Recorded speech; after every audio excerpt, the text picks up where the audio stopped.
The trunk stood already latched and buckled by the door when the Duke of Rothmere threw open the nursery and told her, in a voice sharpened to a blade's edge, that she had until morning to remove herself from his house and never darken its threshold again. She did not flinch. She did not plead.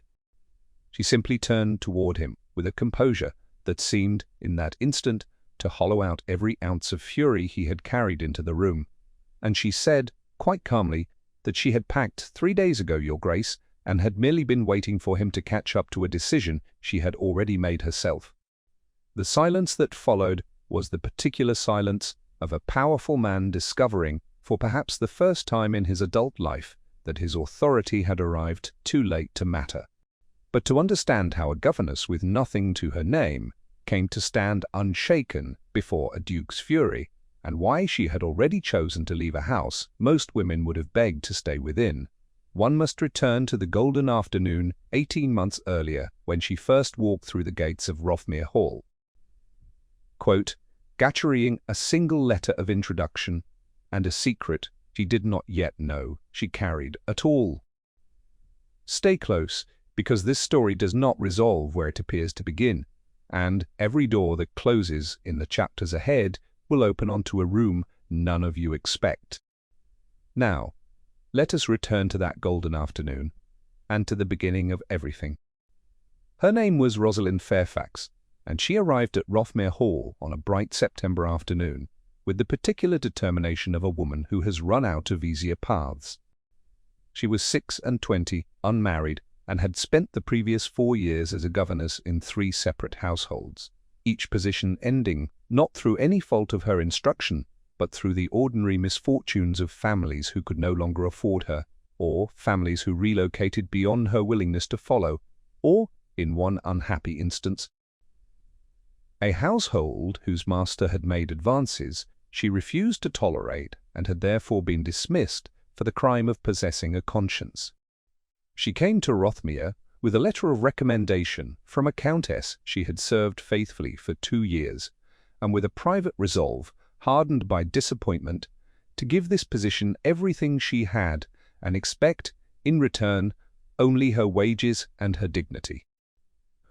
Rothmere Hall rose before her that afternoon like something carved rather than built, its pale stone catching the autumn light in a way that seemed almost deliberate, as though the house itself understood the impression it was meant to make upon new arrivals. She was met at the gate not by the Duke himself, but by his steward, a courteous older man named Mr. Fenwick, who explained as he led her up the long gravel drive that she had been engaged to instruct Lady Amelia, the Duke's 10-year-old niece and ward, bright but grieving child who had lost both her parents to a fever the previous winter, and had been brought to live beneath her uncle's roof ever since. "His Grace is not an easy man to please," Mr. Fenwick warned her, in the careful tone of someone who had delivered this particular caution many times before, to many governesses who had not, in the end, lasted. "He holds himself to exacting standards and expects the same of everyone beneath his roof. 3 governesses have come and gone in as many months, Miss Fairfax, and I confess I do not know whether the fault lies with them or with him, though I have my suspicions, and I would advise you to guard your patience carefully." Rosalind thanked him for the warning, and privately resolved to need it as little as possible, for she had weathered difficult masters before, and did not intend to be undone by the reputation of a man she had not yet even met. That resolve was tested sooner than she expected, for the Duke of Rothmere, whose name was Julian Ashcombe, appeared in the hall not an hour after her arrival, still dressed in riding clothes, his dark hair wind-blown. His expression carrying the particular impatience of a man interrupted in the middle of something he considered far more important than the arrival of a new governess. "You are younger than the last one," he said, by way of greeting, his grey eyes moving over her with an assessment so frank it bordered on insult. "I trust that youth has not come at the expense of competence." "I trust, Your Grace, that competence has never once been measured by the number of years a person has lived," Rosalind replied. And something flickered behind his eyes, brief and unreadable, before his expression settled back into its guarded severity. "We shall see," he said, and turned and left without another word. And Rosalind stood alone in the grand entrance hall of Rothmere, with her trunk still unopened beside her, understanding, with a clarity that would prove entirely accurate in the months ahead, that she had just met a man who tested every person who entered his life, and who trusted almost no one who passed that test easily. Lady Amelia, when Rosalind finally met her, proved to be nothing like the difficult charge the previous governess's hasty departures had led her to expect. She found the girl seated alone in the schoolroom window, a book open and unread in her lap, her small face carrying the particular stillness of a child who has learned far too young that grief does not announce itself politely, but simply moves in and refuses to leave. Rosalind recognized that stillness immediately, for she had worn it herself once, many years before, and she did not attempt to coax the girl into false cheerfulness, choosing instead to simply sit beside her in companionable silence until Amelia, of her own accord, finally spoke. "The others did not stay long," Amelia said, without looking up from her book. "Miss Whitfield lasted 6 weeks. Miss Cole lasted a fortnight. I do not think it was truly my fault, though Uncle Julian seemed to believe otherwise each time." "I do not believe it was your fault either," Rosalind said gently. "And I do not intend to leave in 6 weeks or a fortnight, Lady Amelia, whatever your uncle believes of either of us. I intend to stay considerably longer than that, if you will have me." Something in the girl's careful composure softened, just slightly, and though she said nothing more that afternoon, Rosalind understood that she had passed some quiet test of her own, one considerably more important than anything the Duke himself might devise. And it was this small victory, gathered on her very first day at Rothmere, that gave her the courage to endure everything that followed, the difficult months ahead. The Duke's severity, Rosalind soon discovered, was not without its reasons, though those reasons revealed themselves slowly, in fragments, the way most true things reveal themselves in a house built upon careful silences. She learned, through the whispered conversations of the household staff, that Julian Ashcombe had not always been so guarded, that he had once been, by every account, a warmer and more open man, generous with his tenants and easy in his friendships, until a scandal 3 years past had stripped something essential from him and left in its place the cold, exacting master she now served. The housekeeper, a kindly woman named Mrs. Dawes, offered Rosalind the clearest account of it one evening over tea in the servants' hall, though even she spoke carefully, glancing toward the door, as though the walls themselves might carry her words back to the Duke's study. His Grace was engaged once, Mrs. Dawes said, to a young woman of excellent family, a match everyone believed would be the making of him. But she left him quite suddenly, only weeks before the wedding, and took with her, it was whispered, a considerable sum from his own accounts, funds he had entrusted to her for what he believed were charitable purposes. He has not trusted easily since Miss Fairfax, and I confess the arrival of Lady Amelia so soon after that betrayal, has only deepened his caution regarding anyone new who enters this house, particularly anyone entrusted with something he holds dear. This account explained a great deal, and Rosalind found, in the weeks that followed, that her understanding of the Duke's guarded nature softened her own frustration with his exacting standards, even as those standards continued to test her at every turn. He appeared unannounced in the schoolroom with unsettling regularity, observing her lessons with a critical eye that missed nothing, questioning her methods, her choice of texts, her patience with a niece who sometimes still wept, without warning, for parents she would never see again. Rosalind bore each visitation with the same steady composure she had brought to her very first meeting with him, answering his questions honestly, defending her methods where she believed them sound, and conceding, on the rare occasions his criticism proved just, without any wounded pride that might have given him further cause for complaint. "You do not argue as the others did," he observed one afternoon, standing in his customary place near the schoolroom door. Arms crossed, watching Amelia work through a mathematics problem Rosalind had set for her. Miss Cole wept when I questioned her methods. Miss Whitfield grew sullen and defensive. You simply answer me plainly, as though my questions were reasonable rather than an imposition. They are reasonable, Your Grace, Rosalind said, without looking up from Amelia's work. You are entitled to know how your niece is being educated. I would think less of you as a guardian if you were not. Something in his expression shifted, the faintest crack in the careful armor he wore so consistently, and for a moment Rosalind thought he might say something further, something that would reveal more of the man beneath the Duke's exacting authority. But he said nothing, only inclined his head slightly, and left the room. And Rosalind returned her attention to Amelia's work, with a warmth in her chest she chose for the moment not to examine too closely. These visitations, though they unsettled her at first, gradually revealed themselves to be something considerably gentler than mere scrutiny, and Rosalind came to understand across the following weeks that the Duke's presence in the schoolroom doorway had less to do with testing her competence than with a quiet, unspoken hunger to witness his niece finding happiness again, a happiness he did not entirely trust himself to provide alone. She began, without quite deciding to, leaving the schoolroom door propped open during their afternoon lessons. A small invitation he seemed to understand immediately, for his visits grew steadily more frequent and steadily less guarded, until it became an unremarkable feature of the household's daily rhythm to find the Duke of Rothmere standing quietly in that doorway, watching his niece learn her letters with an attentiveness that had nothing whatsoever to do with judgment. It was during one such afternoon, as Amelia worked through a passage of simple French translation, that Rosalind first glimpsed the depth of tenderness the Duke kept so carefully hidden beneath his severity, for the girl, growing frustrated with a particularly stubborn verb, set down her pen with a small huff of exasperation remarkably reminiscent. Rosalind thought of the Duke's own occasional impatience and declared that she should simply never learn French at all, and did not see why it mattered regardless.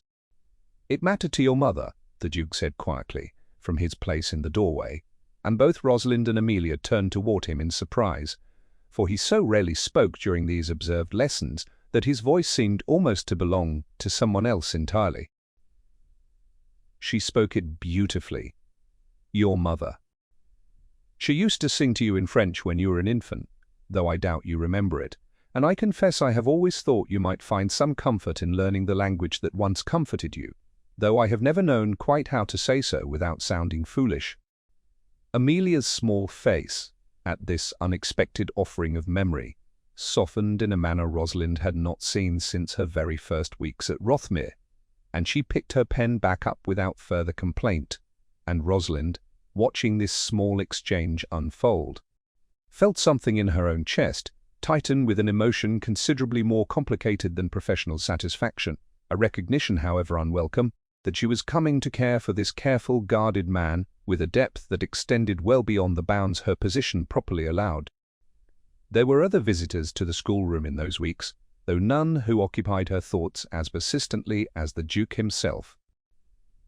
Lady Amelia's aunt, on her mother's side, a distant and infrequent correspondent, sent occasional letters inquiring after the girl's welfare, letters that Rosalind read aloud during their lessons, and which Amelia answered with growing confidence, under Rosalind's patient instruction, and it was through these ordinary exchanges of family correspondence that Rosalind first began to understand the full shape of the Aldrich family's history, a history that would later prove considerably more relevant to the mystery ahead than she could have possibly anticipated in those quiet, unremarkable afternoons.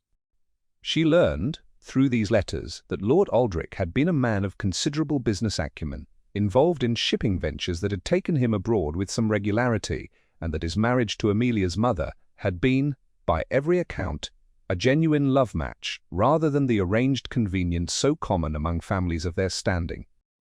Details that painted in Rosalind's patient imagination an increasingly vivid picture of the parents Amelia had lost, and made the eventual revelation of their true fate all the more difficult for Rosalind to bear when it finally arrived. It was Amelia herself, in the months that followed, who became the true bridge between Rosalind and the Duke's guarded heart. For the girl's grief, which had seemed so immovable upon Rosalind's arrival, began slowly to soften under her patient care. And the Duke, watching his niece laugh for the first time in a year over some small joke Rosalind had made during their lessons, found himself, despite every careful defense he had built, unable to remain entirely immune to the governess who had accomplished what 3 predecessors had failed to achieve. He began seeking her out beyond the schoolroom, ostensibly to discuss Amelia's progress, but lingering increasingly in conversations that had little to do with lessons or discipline. He asked her opinion on books he was reading. He mentioned once, almost carelessly, a memory of his own childhood at Rothmere that he had not spoken of in years. And Rosalind, for her part, found herself looking forward to these unplanned encounters with an eagerness she recognized, with some private alarm, as considerably more than professional interest. "I did not expect to find myself glad of your arrival," he admitted one evening, standing with her in the long gallery as the last light of a winter sunset spilled through the tall windows, gilding the portraits of Ashcombe ancestors that lined the walls in unbroken succession. "I have grown accustomed to expecting disappointment from everyone who enters this house, Miss Fairfax. You have proven thus far a rather unwelcome exception to that expectation." "I shall try not to take unwelcome as an insult, Your Grace," Rosalind said, and he actually laughed then, a low, surprised sound that seemed to startle him as much as it delighted her, and something passed between them in that gilded winter light that neither of them yet had the courage to name. But Rothmere Hall, like every great house built upon old wealth and older secrets, did not offer its comforts without cost, and it was in the early days of the following spring that Rosalind first began to notice the small, troubling details that would eventually draw her into a mystery considerably more dangerous than any she had anticipated when she arrived with nothing more than a trunk and a letter of recommendation. She noticed first that Mr. Bayer Fenwick, the steward who had greeted her so courteously on her first day, grew increasingly evasive whenever the subject of the estate's finances arose, deflecting questions with a practiced smoothness that might have satisfied a less observant listener, but which struck Rosalind, Puppear, whose years of genteel poverty had taught her to read the signs of financial strain with painful precision, as distinctly rehearsed. She noticed, too, that tradesmen who called at Rothmere's kitchen door grew steadily more insistent in their manner, their bills glimpsed occasionally on Mrs. Mashry. Dawes's desk, marked with dates that stretched back further than seemed proper for a household of such evident wealth. And she noticed, most troublingly of all, that the Duke himself, despite every outward appearance of ducal prosperity, had begun receiving visitors late in the evening, men she did not recognize, whose business with him was never explained to the household, and who left, each time, looking considerably more satisfied than the Duke himself. "Something is wrong in this house," she confided to Mrs. Dawes one evening, unable any longer to keep her growing unease entirely to herself. "I do not mean to pry into matters that are not my concern, but I have seen enough of genuine poverty to recognize its early signs, and I fear Rothmere is hiding something behind all this grandeur." She had in truth seen a great deal of genuine poverty in her own life, more than she often cared to admit to the households that employed her, for her own father had been a country clergyman of modest means whose death, when Rosalind was but 17, had left her mother and younger sisters in circumstances considerably reduced from the comfortable respectability of her childhood, and it was this early education in careful economy in the small telltale signs of a household stretching its resources further than it could comfortably bear that had sharpened her eye for precisely the sort of quiet financial strain she now sensed beneath Rothmere's magnificent facade. She recognized it in the way certain repairs to the tenant cottages had been quietly deferred, despite the estate's evident wealth. In the Manor, Mrs. Dawes had begun economizing on candles and coal with a carefulness that seemed disproportionate to a duke's household, in the particular tension that crossed Mr. Fenwick's face whenever a tradesman's cart appeared unannounced at the kitchen entrance. Mrs. Dawes's face, in the candlelight, went carefully blank, in the particular way of a servant who has decided, consciously, not to know something. "I could not say, Miss Fairfax," she said, "and I would advise you, gently, not to inquire too closely into matters His Grace has chosen not to share. Some doors in this house are best left unopened, whatever curiosity draws you toward their handles, but Rosalind's curiosity, once engaged, proved considerably harder to suppress than Mrs. Dawes's caution required, and it was a chance discovery, some weeks later, that finally confirmed her ever-growing suspicion. She had gone, one rainy afternoon, to the estate office, joining the Duke's study, to retrieve a book she had lent Mr. Fenwick, and finding the office empty, she had waited. And in waiting, her eyes had fallen, quite by accident, upon a ledger left open on the desk, its columns of figures telling a story considerably more dire than anything the house's grand facade had led her to believe. Rothmere, it seemed, was drowning in debt, a debt that had accumulated not through the Duke's own extravagance, for his personal expenses, she noted, were modest to the point of austerity, but through obligations incurred by someone else entirely, debts that traced back, upon closer examination of the dates and figures, to the very period Mrs. Dawes had described as the time of the Duke's broken engagement, 3 years past. She left the office before Mr. Bree. Fenwick returned, her mind racing with questions she did not yet know how to voice, and it was that very evening, summoned unexpectedly to the Duke's study on a pretext concerning Amelia's studies, that she found herself, for the first time, in a position to ask them directly. Though she had not yet decided whether courage or foolishness had brought her to that threshold. "You look troubled, Miss Fairfax," the Duke observed, watching her from behind his desk with the particular sharpness he brought to every observation of her. "Has something happened with Amelia?" "Amelia? Well, Your Grace," Rosalind said, and then, because she had never been skilled at holding her tongue when a truth pressed too urgently against it, she added, "though I confess I have grown troubled by something else entirely, and I do not know whether it is my place to speak of it."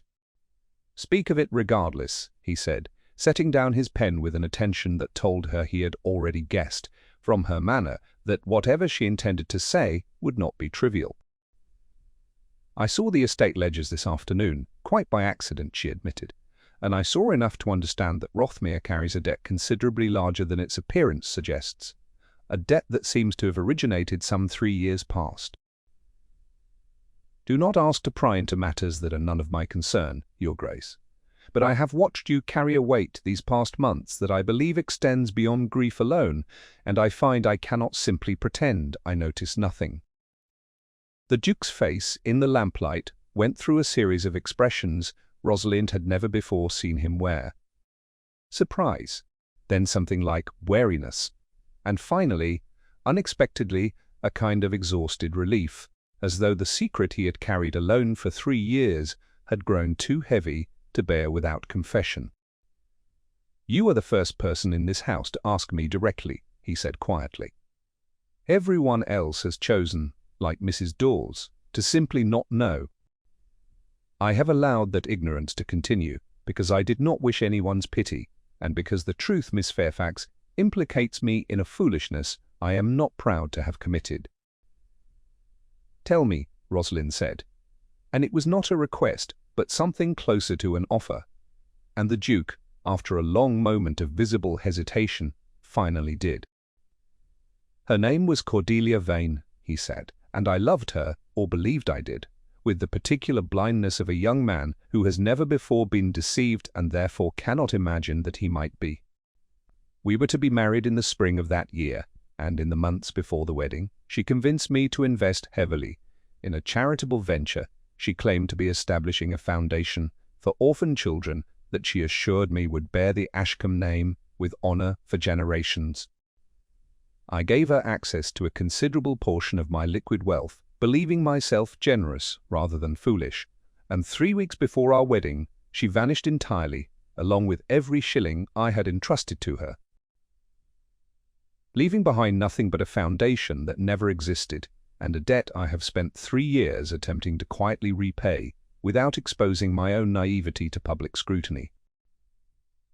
Rosalind felt the weight of this confession settle over her with the particular gravity of a truth finally spoken after too long a silence, and she understood, in that moment, precisely why the Duke had built such careful walls round his trust, why every governess before her had faced such exacting scrutiny. So, soon after this betrayal had deepened rather than softened his guardedness. "I am sorry," she said simply, for there was little else to say that would not sound either hollow or presumptuous. "You need not be sorry," he said. "You have done nothing but ask an honest question, which is considerably more than anyone else in this house has offered me these 3 years past. But I would ask, Miss Fairfax, that you keep this confidence entirely to yourself.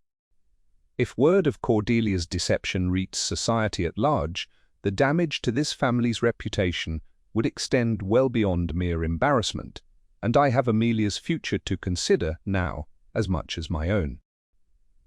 "I will say nothing," Rosalind promised, and she meant it fully, though she did not yet understand that this promise would soon be tested by a discovery considerably more dangerous than the ledger she had glimpsed that afternoon, a discovery that would reveal Cordelia Vane's deception to be not merely a broken engagement and a stolen fortune, but the opening move in a scheme that had never truly ended, and which was, even now, quietly closing back around the house and the man who had trusted her with his grief. That discovery arrived some weeks later in the unlikely form of a letter addressed not to the Duke but to Rosalind herself, delivered by a stranger who claimed no name and vanished before she could question him.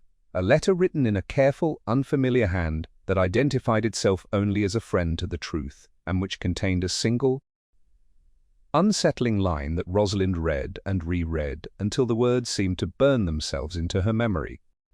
"Delia Vane did not vanish alone," it read, "and she has not stopped taking what does not belong to her. And if you value the child in your care, you would do well to ask who truly arranged her parents' final journey." Rosalind sat with that letter for a long while, in the quiet of her small room, her hands trembling not from fear alone, but from the sudden dawning horror of a suspicion she had not permitted herself to fully form until that very moment, a suspicion that connected Amelia's parents' sudden death the previous winter to the very woman who had, 3 years earlier, stripped the Duke of his fortune and his trust in a single deceptive stroke. And she understood, with the particular clarity that arrives only in moments of genuine dread, that whatever quiet peace Rothmere Hall had begun to offer her these past months was about to be tested by a danger far greater than any ledger or debt. A danger that reached impossibly into the very heart of the family she had come to love as her own. She did not sleep that night, turning the letter's warning over and over in her mind, weighing whether to bring it immediately to the Duke or to first gather some proof of its claims, for she understood that an accusation so severe, levelled against the memory of Amelia's own parents, could not be raised lightly. And she did not yet know whether the letter's author intended to help her or to manipulate her toward some purpose she could not yet discern. But she knew with absolute certainty that she could not simply set the letter aside and continue as though she had never read it, and it was this certainty, more than any careful plan, that carried her, the following morning, toward the beginning of an investigation that would consume the following months of her life, and very nearly cost her everything she had come to hold dear. She began cautiously with Amelia's parents themselves, for she realized, turning the matter over in her mind, that she knew remarkably little of the circumstances of their deaths beyond the vague description of a fever that Mr. Fenwick had offered on her very first day. She approached Mrs. Strader, doors first, gently, framing her questions as simple curiosity about the family history she now served, and the housekeeper, though clearly uneasy, offered what details she knew. Lord and Lady Aldrich were travelling from the continent when the fever took them. Mrs. Dawes said, both within a fortnight of each other, which struck the physicians as unusual, though fever moves strangely sometimes, taking one and sparing another, or taking both, as it did here. They had been visiting Lady Aldrich's family in France, I believe, and fell ill on their return journey. And by the time word reached Rothermere, both were already gone, and Lady Amelia arrived here an orphan before the household had even finished mourning. The news— Was there ever any suggestion, Rosalind asked carefully, that their deaths were anything other than what the physicians believed? Mrs. Plank. Dawes's face at this question went through a brief and unmistakable flicker of unease before settling back into careful composure. "I could not say, Miss Fairfax," she said, in the same tone she had used weeks before regarding the estate's finances, and Rosalind understood, with growing certainty, that this was not the first time the housekeeper had chosen deliberate ignorance over an uncomfortable truth. It was Amelia herself, in the end, who offered the fragment that would finally give shape to Rosalind's mounting suspicions, speaking one evening with the unguarded honesty of a child who does not yet understand which of her memories might carry danger. "Mamma did not like the lady who visited us in France," she said quite suddenly as Rosalind tucked her into bed one night. "She said the lady asked too many questions about Papa's business, and Papa laughed and said the lady was simply an old friend of a friend, but Mamma did not believe him, and they argued about it, quietly, the night before we all fell ill." "Do you remember the lady's name?" Rosalind asked, keeping her voice as gentle and unhurried as she could manage, despite the sudden hammering of her own heart. Amelia's small brow furrowed in concentration. "I do not remember her Christian name," she said slowly, "but I remember Mamma called her Miss Vane. Once, she thought I was not listening, and I remember thinking it a pretty name, though I did not like the lady herself very much at all." Rosalind kept her expression carefully calm, though every part of her wanted to demand more, press the child for details she likely did not possess, and she forced herself instead to simply thank Amelia gently and bid her good night, leaving the room only once the girl had drifted toward sleep.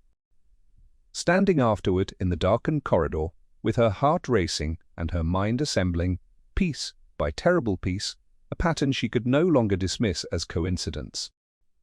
Cordelia Vane, the very woman who had stripped the Duke of his fortune 3 years past, had been present, under an assumed familiarity, in the final weeks of Amelia's parents' lives, asking questions about Lord Aldrich's business that had troubled his own wife enough to provoke an argument, and within a fortnight of that visit, both parents lay dead of a fever the physicians had found unusual enough to remark upon. She brought this discovery to the Duke the following morning, and watched his face drain of colour as she laid out, as carefully and calmly as her own racing thoughts allowed, everything Amelia had told her, and everything the anonymous letter had implied. He sat in silence for a long while after she finished, his hands pressed flat against his desk, as though bracing himself against some physical blow, and when he finally spoke, his voice carried a fury. Rosalind had not yet heard from him, cold and absolute and entirely different from the guarded severity she had grown accustomed to these past months. "If Cordelia had any hand in my brother's death," he said, and the word brother told Rosalind, in that instant, something she had not previously understood, that Lord Aldrich had been the Duke's own sibling, and that Amelia's grief and his own were bound together by blood as much as by circumstance. "Then I will see her answer for it before every court in England, whatever the cost to this family's name. But we must be certain, Miss Fairfax. An accusation of this magnitude, levelled without proof, would destroy us as thoroughly as the truth itself. I will not risk Amelia's future on a suspicion alone, however compelling its shape." "Then we must find the proof," Rosalind said, and something in her own resolve seemed to steady him, for he looked at her with an expression she had not seen from him before. Something that mingled gratitude with a dawning realization that he was no longer facing this danger alone. That the governess who had arrived 18 months past with nothing but a trunk and a letter of recommendation had become, without either of them quite intending it, the one person in his household he trusted absolutely. The investigation that followed consumed the better part of the following months, conducted in careful secrecy, lest word of their suspicions reach whatever remained of Cordelia Vane's network before they had gathered sufficient evidence to act upon it.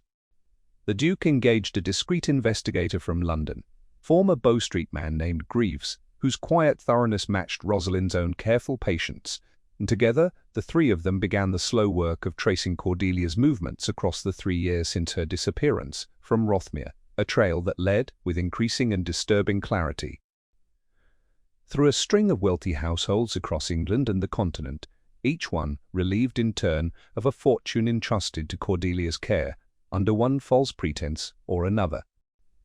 "She has done this before," Greaves reported, some weeks into the investigation, laying a series of documents before the Duke and Rosalind, with the grim satisfaction of a man who has finally cornered a quarry he has hunted for some time. "Not merely to you, Your Grace, but to no fewer than 4 other families across the past decade, each time under a different name, each time exploiting a genuine grief or a genuine trust to gain access to funds she then diverted through a network of false charities and shell investments. And in at least one prior instance, a wealthy merchant family in Bristol, both parents died suddenly and unexpectedly within weeks of her departure from their household. Their deaths attributed, as with Lord and Lady Aldrich, to illness that struck the physicians as somewhat unusual in its progression.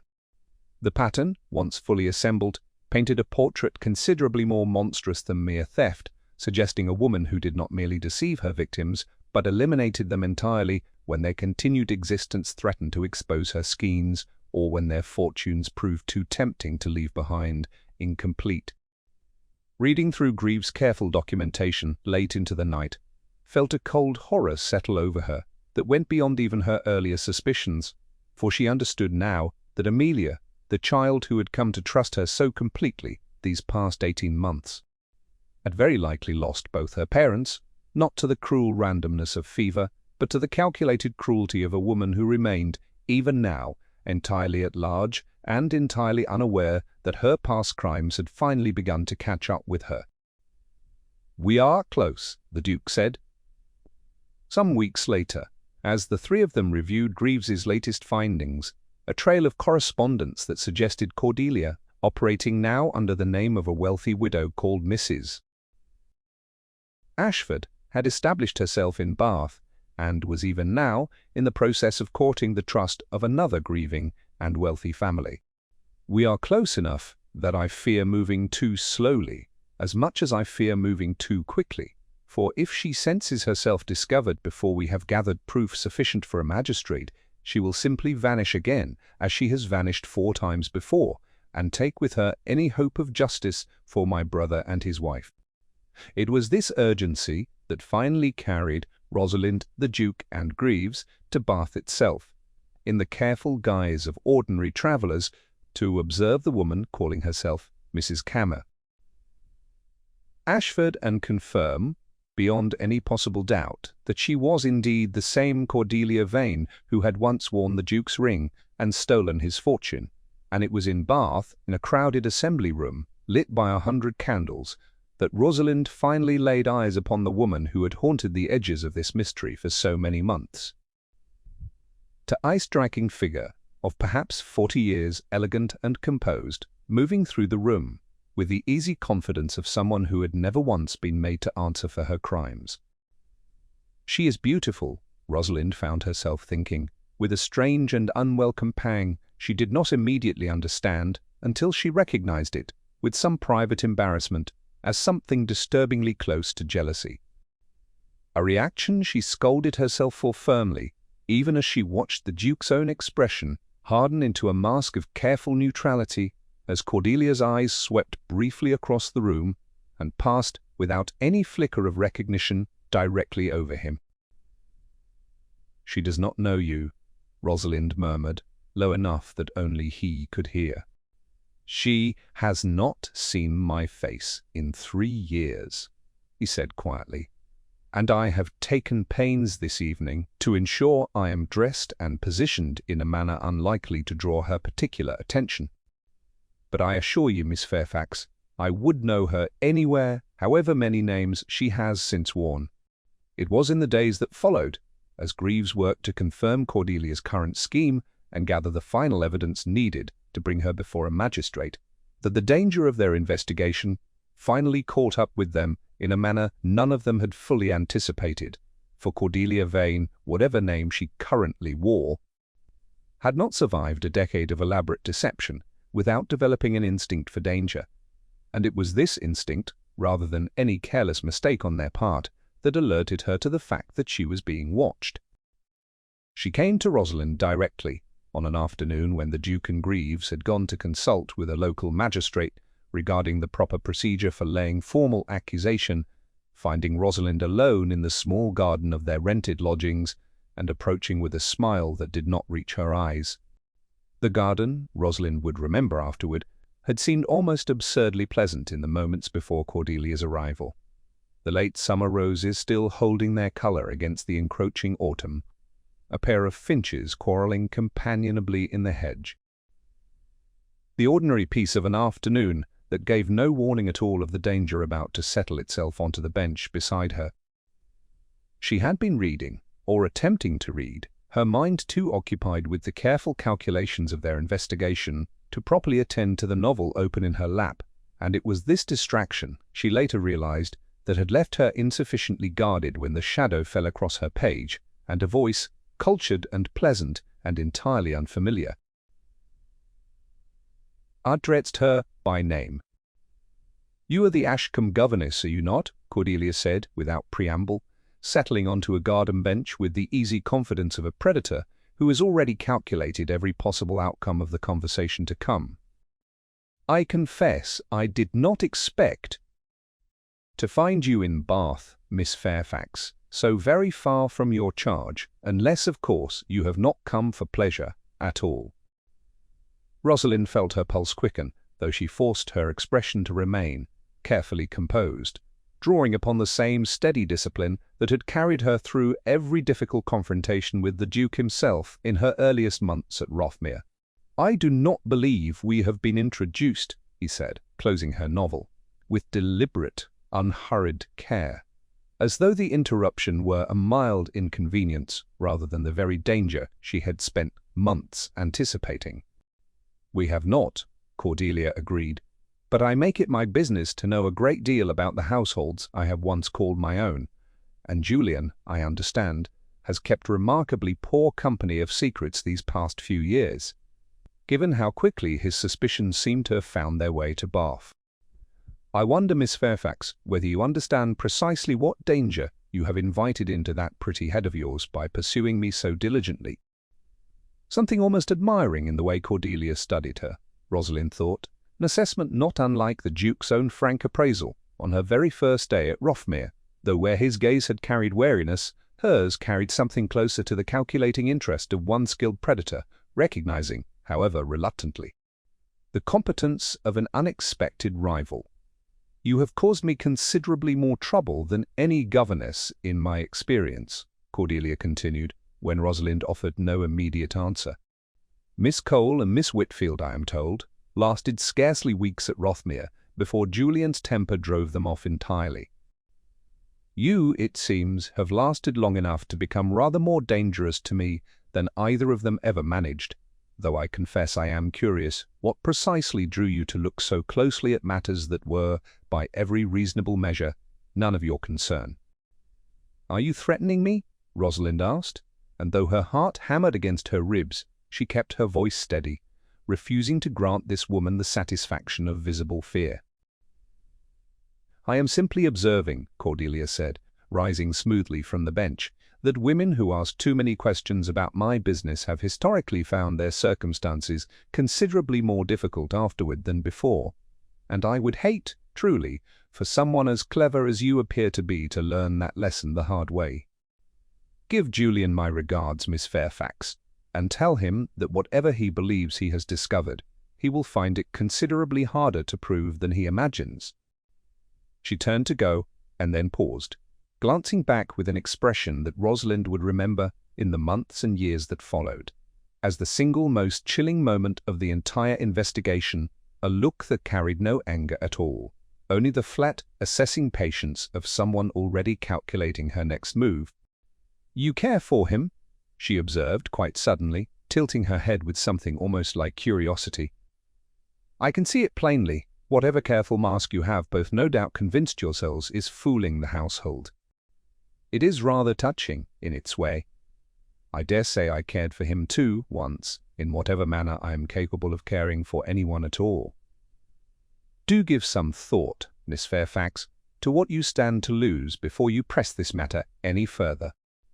She left as smoothly as she had arrived, and Rosalind sat alone in the garden for a long while afterward, her hands trembling now that there was no longer any need to hide her fear, understanding with cold certainty that Cordelia Vane now knew herself hunted, end quote, and that whatever careful timeline they had planned for gathering evidence and laying formal accusation had just been violently compressed by a woman who would not hesitate, if her own history was any guide, to vanish entirely rather than face the justice finally closing in around her. She told the Duke everything the moment he returned, and watched his face harden into the particular grim resolve of a man who understood that patience, however wise a virtue under ordinary circumstances, had just become a luxury they could no longer afford. "She knows," he said. "She knows, and she will run. And if she runs before Greaves has finished securing the evidence of her Bath scheme, we may lose our clearest chance to connect her definitively to my brother's death." "Then we must act tonight," Greaves said, arriving moments later with news that confirmed their worst fears, for he had learned, through a hurried conversation with a hired coachman, that a woman matching Cordelia's description had already engaged private transport for the following dawn, her destination given only as north. A vague enough answer to suggest she intended to disappear entirely before any pursuit could be properly organized. What followed was a night Rosalind would remember for the rest of her life as the most dangerous and consequential of the entire investigation. A hurried and desperate effort to secure a magistrate's warrant before dawn, conducted through a combination of Greaves' careful evidence, the Duke's considerable rank, and Rosalind's own detailed account of the threats Cordelia had leveled against her that very afternoon. Evidence that, combined with the documentation of Cordelia's prior crimes across 4 other households, finally proved sufficient to convince a reluctant local magistrate to act with unusual haste. They reached the coaching inn only minutes before Cordelia's arranged departure, the grey light of dawn just beginning to touch the eastern sky, as the Duke, Greaves, and a small contingent of constables moved through the inn's courtyard toward the private carriage, already loaded with Cordelia's trunks. She emerged from the inn just as they arrived, dressed for travel, her composure faltering for the first time since Rosalind had laid eyes upon her the moment she saw the constables flanking the Duke's grim, determined figure. "Julian," she said, and something in her voice, for just a moment, carried what might almost have been genuine feeling, though Rosalind could not tell, watching from a careful distance whether it was fear or something closer to the ghost of old affection finally catching up with 3 years of careful deception. "You will answer for my brother's death, Cordelia," the Duke said, and his voice carried none of the warmth she seemed, briefly, to be searching for. "You will answer for Anne's death as well, and for whatever poor family in Bristol paid the same price for your greed, and for every fortune you have stolen under a dozen false names across a decade of careful cruelty. It ends here." Cordelia's composure for one final moment showed the true shape of the woman beneath the elegant disguise, a flash of cold calculation as her eyes swept the courtyard, searching. Rosalind understood with a lurch of alarm for some avenue of escape that had not yet been closed to her. But the constables closed the distance too quickly, and within moments she stood, restrained her carefully constructed identity as the wealthy widow Mrs. Ashford, stripped away entirely, replaced by the plain and undeniable truth of a woman finally called to account for a decade of calculated ruin. The months that followed brought a trial every bit as consuming as the investigation that preceded it, for Cordelia Vane's crimes, once fully exposed, revealed a network of deception spanning not merely Rothmere and the unfortunate Bristol family, but 3 additional households across England. Each one relieved of considerable fortune under circumstances that, in hindsight, bore the same unmistakable pattern of manufactured trust and calculated betrayal. Proceedings unfolded across nearly a week at the county assizes, drawing spectators from as far as London, for the story of a duke's stolen fortune and a woman's decade of calculated cruelty proved irresistible fodder for a society that rarely encountered scandal of such magnitude touching so illustrious a family. The newspapers of the day, ever hungry for a tale that combined nobility, betrayal, and murder in equal measure, printed lengthy accounts of each day's proceedings, and Rosalind found herself, much to her private discomfort, mentioned by name in more than one such column, described variously as a governess of remarkable perception.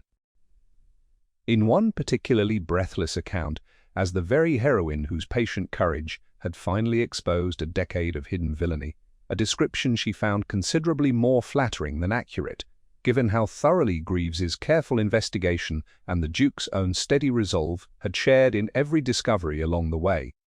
Greaves testified, first laying before the court the painstaking documentation he had assembled across months of careful inquiry, tracing Cordelia's movements through a succession of false identities and demonstrating with the meticulous precision of a man who had spent a lifetime the unmistakable pattern connecting her presence to no fewer than 5 separate family tragedies across the preceding decade. The Crown's prosecutors, armed with this documentation and the Duke's own testimony regarding his broken engagement, built a case that left little room for doubt, though proving her direct hand in Lord and Lady Aldrich's deaths required considerably more delicate work, resting ultimately upon the testimony of a physician's assistant from the Continent. Upon being located by Greaves's persistent inquiry, recalled selling a rare and difficult-to-trace poison to a well-dressed Englishwoman matching Cordelia's description in the very week before the Aldrichs fell suddenly and fatally ill. This testimony, delivered through a deposition read carefully into the court's record, drew a horrified murmur from the assembled spectators, and Rosalind, watching from her place beside the Duke, felt the full weight of what they had uncovered settle at last into something the law itself would now be forced to reckon with. The Duke's own testimony, when his turn came, proved considerably more difficult for him to deliver than Rosalind had anticipated. For though he had spoken of Cordelia's betrayal to her privately months before in the quiet of his study, dry counting that same betrayal before a courtroom of strangers required him to lay bare a humiliation he had spent 3 years carefully concealing from public scrutiny. He spoke nonetheless with a steady and unflinching honesty that Rosalind recognized, watching him as the same quiet courage he had shown in every difficult moment of their long investigation, describing the charitable foundation Cordelia had invented to secure his trust, the considerable fortune he had entrusted to her care, and the cold, careful manner of her disappearance 3 weeks before their intended wedding. Evidence that, combined with Greaves's broader documentation, painted an unmistakable portrait of calculated predation rather than any single unfortunate misjudgment on the Duke's part. Rosalind was called to testify regarding the threats Cordelia had leveled against her in the Bath garden, and she stood before the court with the same steady composure she had brought to every trial of the preceding months, recounting the conversation with careful precision, understanding, as she spoke, that her own testimony, however small a piece of the larger case, represented the culmination of everything her patient observation and stubborn curiosity had uncovered since that first troubling glimpse of an estate ledger so many months before.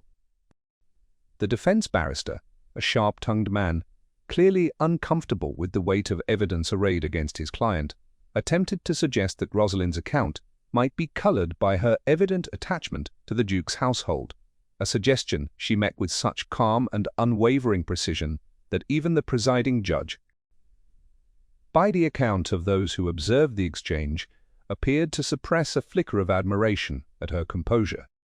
"I have no reason to invent threats that were spoken to me plainly, in broad daylight, by a woman who did not yet know herself," observed Rosalind said, and I would remind the court that my attachment to this household, whatever its nature, does not alter the plain truth of what I witnessed and what I heard. Cordelia Vane was found guilty on every count. The poisoning of Lord and Lady Aldrich weighed by the jury alongside a decade of systematic theft and deception, and the sentence of death that followed brought the Duke when Rosalind found him afterward in the quiet of the courthouse corridor. Not the triumphant relief she might have expected, but a grief so raw and complete that she understood watching him that justice, however necessary, could not undo 3 years of stolen trust or restore a brother and sister taken so cruelly before their time. "I keep thinking," he said quietly, "that I should feel satisfied that some part of this endless weight should finally lift now that she has been made to answer for everything she has done. But I find I feel only tired, Miss Fairfax, tired in a way I do not know how to explain, as though the fighting has ended and left me with nothing to do now but finally, properly grieve everything I postponed, grieving while I was busy hunting her instead." "Then grieve," Rosalind said, gently echoing, though she did not realize it in the moment. Words remarkably similar to ones she had once offered him in a different context entirely. "You have earned the right to finally set down the fight. Your Grace, grief delayed does not disappear, it only waits, and you have waited long enough." It was in the quiet weeks that followed the trial's conclusion, as Rothmere Hall slowly began to settle back into an ordinary rhythm, undisturbed by investigation or danger, that Rosalind found herself, for the first time since her arrival 18 months before, uncertain of her own place within the household she had come to consider. In every way that mattered. Her home. The immediate crisis had passed. The debt Cordelia's original theft had created finally beginning to ease under the Duke's careful management. Amelia's grief finally given the proper foundation of truth and justice rather than lingering uncertainty, and Rosalind understood, with a private and unwelcome ache, that the very intimacy the crisis had forged between herself and the Duke now stood without the urgent purpose that had, for so many months, justified its existence. It was the Duke himself who addressed this uncertainty directly, finding her one evening in the same long gallery where he had first laughed, surprised and unguarded, in the gilded light of a winter sunset so many months before. "I have been turning something over in my mind these past weeks," he said, "and I confess I do not know quite how to begin saying it plainly, though plainness has always suited you better than careful evasion, so I shall simply attempt it. I do not wish you to remain at Rothmere merely as Amelia's governess, Miss Fairfax. I find, when I imagine this house without you in it, that I cannot imagine it as a place I wish to live at all." Rosalind felt her heart climb into her throat, understanding even before he finished speaking precisely what he intended to say, finding herself, despite 18 months of careful composure through every danger and revelation this house had offered her, entirely without words to answer him. "I am aware of everything that stands against such a request," he continued, when her silence stretched long enough to suggest he had misjudged her feelings entirely. "Your position, my rank, the scandal such a match would invite. I am aware that I ought, by every rule of this world, to simply thank you for your service and let you go quietly on to whatever position comes next. But I find, Rosalind, that I have spent 3 years building walls against exactly this kind of trust, and you have spent 18 months patiently, stubbornly, dismantling every single one of them, and I do not wish to rebuild them now for the sake of propriety alone." "I did not come to Rothmere seeking a duke," Rosalind said finally, her voice unsteady, with an emotion she no longer wished to hide. "I came seeking honest work, and a household that would treat me with dignity. I did not expect to find either, truthfully, given everything Mr. Fenwick warned me on my very first day. But I have found, in you, considerably more than dignity, Your Grace, and I find I am no longer content to simply pack my trunk and move quietly on to whatever position comes next, however proper that departure might appear to the world beyond these walls." It was several months later, in a ceremony considerably smaller and quieter than society expected of a duke, that Julian Ashcombe married the governess, who had arrived at his gates with nothing more than a trunk and a letter of recommendation, and who had, through 18 months of patient courage, uncovered a decade of hidden murder and restored to his household a truth it had been too afraid to seek alone. The ceremony took place in Rothmere's own small chapel, rather than the grand cathedral society might have expected, attended by a gathering considerably smaller and considerably warmer than the glittering assemblies the Ashcombe name might once have commanded. Mrs. Toller, doors weeping openly. Through the vows, Mr. Fenwick beaming with a pride that suggested he had, in some quiet corner of his steward's heart, hoped for precisely this outcome, since the very first afternoon he had led a determined young governess up the long gravel drive. Melia, now approaching her 12th year, and considerably recovered from the shadow that had once seemed permanently settled over her small face, stood beside them at the ceremony, not merely as a niece and ward, but in every way that mattered to the family they had built together, as a daughter, finally certain of the people who loved her. And it was Amelia herself who, in a small private moment before the ceremony began, took Rosalind's hand and told her, with the plain and unguarded honesty children so often possess, that she had known, from that very first golden afternoon so long ago, that Rosalind was different from every governess who had come before, and that she was glad, more glad than words could properly hold, that her uncle had finally learned to trust someone as thoroughly as she herself had trusted Rosalind from the start. But this story, like every story built upon buried truths finally brought into the light, does not end simply with a wedding and a settled peace. For Rosalind Ashcombe, now Duchess of Rothmere, found in the years that followed that the very instincts which had once uncovered Cordelia Vane's decade of careful cruelty did not retire quietly into the comfortable role expected of a duke's wife, and it was this restless, patient curiosity, some years into her marriage, that led her to a discrepancy in a distant relation's estate claim, bearing an unmistakable and troubling resemblance to schemes she had once believed permanently ended, a discovery that would draw her once more into a mystery reaching far beyond the walls of Rothmere itself, though that, dear listener, is a story that begins on another evening entirely. With another letter and another door she will not, this time, hesitate to open. For now, let it be said only that on the morning the Duke of Rothmere stood in a nursery doorway and threatened to cast out the governess he had not yet learned to trust, he did not yet understand that the trunk already packed and waiting by her door was not a surrender to his authority, but a declaration entirely her own. Proof that she had never once needed his permission to decide her own worth, and that the place she ultimately claimed within his household was not granted to her by any duke's mercy, but earned, entirely and completely, through a courage that had never once required his approval to exist. She had learned that lesson long before she ever arrived at Rothmere's gates, in a childhood shaped by early loss and reduced circumstance, in 3 previous households that had each, in their own way, taught her that a woman without fortune or family connection must build her own worth from nothing but patience and honesty and an unwillingness to be diminished by anyone's careless authority, however grand the title behind it. And it was that same hard-won worth, carried quietly beneath her plain travelling dress on the very first golden afternoon she walked through Rothmere's gates, that had ultimately proven the truest inheritance she brought into that great house, worth more, in the end, than any fortune Cordelia Vane had ever stolen or schemed to claim, and worth considerably more than the Duke himself, in his earliest and most guarded weeks, had ever thought to expect from the governess he so nearly and so foolishly might have turned away.